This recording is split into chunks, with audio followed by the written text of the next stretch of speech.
Assalamualaikum warahmatullahi wabarakatuh.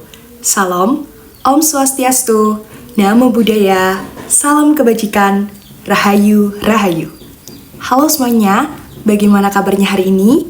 Semoga kita semua senantiasa dalam keadaan sehat dan selalu tetap semangat, seperti topik pembahasan yang akan saya sampaikan pada hari ini, yaitu mengenai topik makanan yang enak. Baik enak untuk dimakan maupun enak untuk dibanggakan, seperti klepon sebagai simbol kuliner Nusantara yang perlu kita jaga. Sebelum masuk ke inti pembahasan, bolehkah saya untuk memperkenalkan diri terlebih dahulu? Perkenalkan, nama saya Naila Hidayah dari Program Studi Pendidikan Bahasa dan Sastra Indonesia dari Rombel 4 dengan NIM 2503010062. Mungkin ada dari teman-teman beberapa sudah pernah merasakan jajanan tradisional yang satu ini. Yup, klepon adalah salah satu jajanan tradisional yang sudah ada secara turun-temurun. Mungkin di beberapa daerah ada yang menyebutnya sebagai onde-onde yang terbuat dari tepung ketan yang diisi dengan gula jawa cair, kemudian dibaluri dengan kelapa yang sudah diparut. Nah, bahan-bahan pembuatan klepon yang alami mencerminkan kekayaan alam yang ada di Indonesia yang sangat beragam, sehingga menjadikan klepon tidak hanya sekedar makanan, tetapi menjadi simbol kuliner Nusantara yang ada di Indonesia yang perlu kita jaga. Nah, nantinya pembahasan kita ke depan, saya rumuskan ke dalam beberapa masalah, yaitu yang pertama, ada mengapa minat masyarakat terhadap produk kuliner tradisional itu semakin menurun. Kemudian, rumusan masalah yang kedua ada bagaimana sih pelestarian kuliner tradisional seperti klepon agar tetap diminati di era modern seperti saat ini.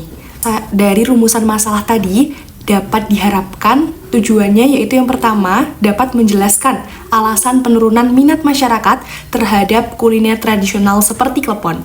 Dan juga harapan yang kedua yaitu tentunya kita dapat menentukan bagaimana cara pelestariannya di era modern saat ini agar jajanan tradisional itu tetap diminati. Untuk metodologi penelitian yang saya gunakan, saya menggunakan kualitatif deskriptif, yaitu berfokus pada penggambaran makna klepon sendiri dan juga metode pelestariannya. Kemudian metode pengumpulan datanya saya menggunakan studi pustaka. Nah, dari rumusan masalah tadi, saya menemukan beberapa informasi menarik. Salah satunya mengenai alasan penurunan minat masyarakat terhadap produk kuliner klepon yang dapat kita lihat dari grafik berikut. Nah, data tren UMKM dari tahun 2017 sampai tahun 2023 menunjukkan persentase minat penurunan masyarakat terhadap produk kuliner tradisional. Nah, dapat dilihat bahwasannya klepon adalah salah satu jajanan tradisional yang mulai tergeser oleh jajanan modern yang dianggap lebih menarik dan juga praktis. Kenyataannya, generasi muda saat ini lebih mengenal jajanan seperti waffle, mochi, dan dessert box. Padahal harapannya, klepon dapat menjadi produk unggulan seperti sushi dari Jepang atau dimsum dari Tiongkok. Nah, hal inilah yang menyebabkan produk seperti klepon dianggap semakin kuno karena adanya persaingan dengan jajanan modern yang lainnya. Nah, bagaimana sih cara pelestariannya? Klepon harus dilestarikan tidak hanya sekedar untuk mempertahankan simbol makanannya, tetapi juga identitas dan nilai-nilai luhur yang ada di dalamnya, seperti keharmonisasian, kebersamaan, dan juga kesederhanaan. Maka dari itu, dengan menggabungkan edukasi, inovasi, dan juga kolaborasi, harapannya kita dapat melestarikan klepon sebagai simbol kuliner Nusantara. Oke, kita bahas dari yang pertama ya, yaitu ada edukasi. Bagaimana sih caranya? Ya, klepon dapat diperkenalkan melalui pembelajaran seperti prakarya ataupun seni budaya. Klepon juga dapat diperkenalkan melalui platform digital seperti pembuatan konten edukasi seputar klepon di media sosial. Kemudian di bagian inovasi, kita bahas ya. Nah, di bagian inovasi kita dapat mengembangkan varian baru dari klepon sendiri tanpa menghilangkan ciri khas dari klepon tentunya. Misalnya, kita membuat produk turunan dari klepon. Contohnya es krim rasa klepon, minuman rasa klepon, kemudian ada roti rasa klepon, ya kan? Nah, atau mungkin kita juga dapat mengembangkan kemasan dari produk klepon sendiri yang rata-rata mungkin saat ini kebanyakan orang lebih menyukai tampilan produk ketimbang rasa dari produk sendiri gitu. Nah, untuk bagian kolaborasi, kita dapat mendukung UMKM dan juga komunitas budaya lokal melalui pelatihan atau seminar.